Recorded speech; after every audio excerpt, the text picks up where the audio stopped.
Quando eu soube que não existe ex-sogra ou ex-sogro, eu falei, ué, mas como assim, né? Rompeu-se o relacionamento e aí eles continuam? Sim, eles são para a vida toda, pelo menos é assim na lei. Agora, o que significa isso de maneira prática? Estou recebendo a advogada Vanusa Félix. Vanusa, bom dia, obrigada por ter vindo, viu? Bom dia, mais uma vez é uma honra estar aqui com vocês. Obrigada, esclarecendo Vanusa. as dúvidas jurídicas da população. Então, sogro e sogra para a vida toda, o que diz a lei a respeito disso? Ou seja, por exemplo, eles têm que pagar pensão, a gente tem que pagar pensão para eles. Explica isso melhor. Por que eles são parentes pro resto da vida? Então, muitas pessoas ficam surpresas, né? Quando fala, não existe ex-sogro nem ex-sogra, né? Uhum. Perante o nosso Código Civil, especificamente no artigo 1595, parágrafo 1º, né? Que são aí os... que a gente fala que é os parentes por afinidade, né? O nosso Código Civil hoje, ele prevê vários tipos de parentes. Temos os parentes consanguíneos, né? Que são os parentes naturais, e temos os parentes por afinidades, os parentes que são socioafetivos, né? Igual a gente tem a paternidade socioafetiva como exemplo, a adoção. Então, o que acontece nesse caso em específico? Por que a sogra e o sogro, genro e nora são para sempre, mesmo com a dissolução da união estável ou com o divórcio? Porque o nosso Código Civil assim estabeleceu por questões sociais. Eles não podem, né, casar entre si, não podem ter uma união entre si. E o que isso pode acarretar, né, dentro da vida dessas pessoas? Por exemplo, não há que se falar, né? Vamos pôr um exemplo que mais fácil. Sim. Para a população poder entender. Vamos supor, às vezes, a pessoa ali está, ambos, né, os cônjuges casados, um apaixona na sogra, né? O genro apaixona-se pela sogra. O genro se apaixona pela sogra e resolvem viver em união estável. Isso acontece, né? Normal acontecer dentro do Brasil, às vezes por conhecimento ou não. Quando essa situação acontece, vem a parte jurídica, que é o quê? Eles não têm direito de pensão entre si e nem herança. Mas claro que em toda regra há uma exceção. Se fizer um testamento, que é a disposição de última vontade, pode sim haver ali um direito entre eles. Claro que o casamento não será permitido, né? Ele é considerado nulo, que a gente chama de casamento putativo, que é aquele casamento que não é permitido por lei, porém também tem um casamento anulável, que é aquele caso em que às vezes o pai, né, os filhos ali não têm comunicação entre si e nem sabe que foram casados com determinadas pessoas. E às vezes ali o sogro e a nora, por exemplo, se encontram aí na vida em algum momento e mantêm um relacionamento. E quando vão casar, descobrem que eles tinham um vínculo de parentesco de acordo com o Código Civil. E aí não pode. E aí não pode. Isso, por exemplo, traz que tipo de consequências? As consequências jurídicas são não ter direito, por exemplo, à pensão por morte, não ter direito à herança, né? Que seria mais assim, focado mais nessa parte. Entendi. Porém, como eu disse, né, a questão da disposição de última vontade, se fizerem um testamento, podem sim comprovar e ter ali os seus direitos civis. Claro que vai haver ali um conflito muito grande com a lei, eles vão ter que comprovar perante um juiz quais são os direitos que eles têm entre si.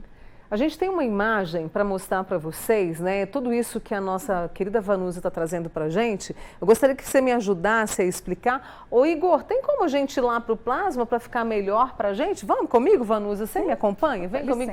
E vai explicando para a gente aqui, ó. Seus parentes naturais, seus parentes por afinidade.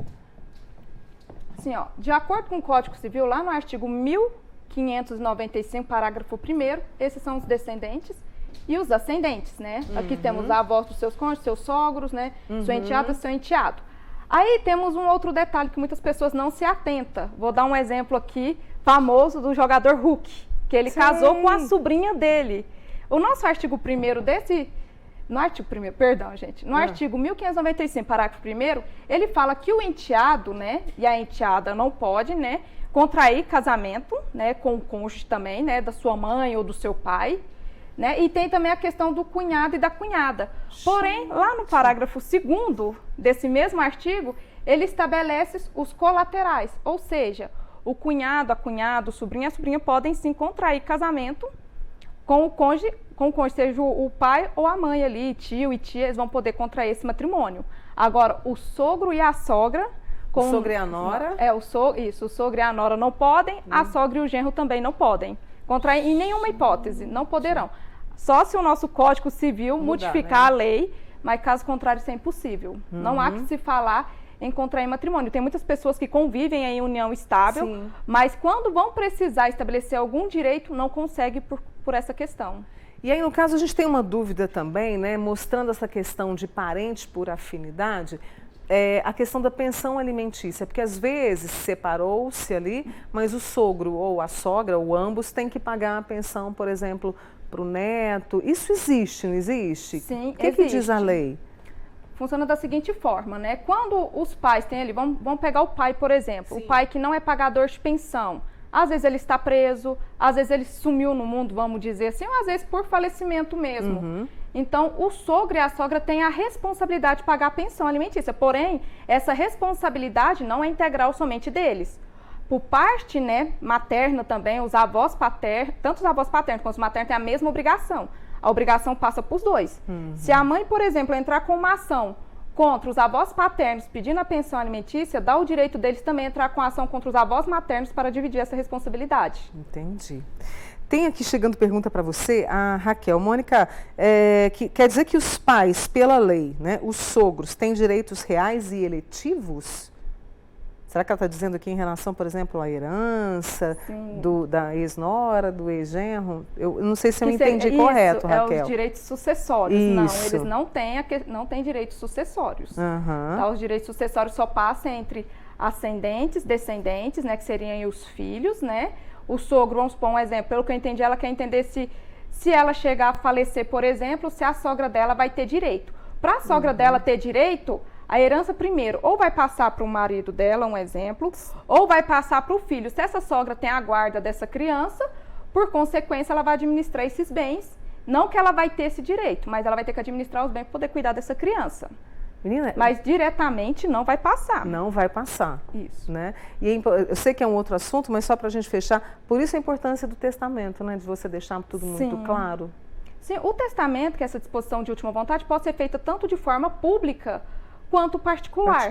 Eu até vi você mencionando o caso do Mussum aí, Isso, né? Viu? Eu estava vendo você mencionando e tem essa questão. Quando deixa um testamento, o público, ele é difícil de ser, né, contrariado. Agora, o particular é o que as pessoas contrariam. Às vezes a pessoa escreve ali de próprio punho, né, tá nas últimas horas, vamos dizer assim, escreve de próprio punho e assina. Às vezes os outros herdeiros reivindicam isso e não aceitando. Apesar que nossa legislação brasileira, é importante a gente focar, que quando há herdeiros necessários, só pode doar em testamento 50% da herança. Não tem como doar 100% para uma determinada pessoa. São os esclarecimentos da nossa querida Vanusa Félix, ela que é advogada, trazendo aí o que diz a lei a respeito desse parentesco por afinidade, né, dos sogros, que nunca serão Isso. Para sempre sogros. Muito obrigada, viu, Vanusa? Eu que agradeço. Uma boa semana para você, viu?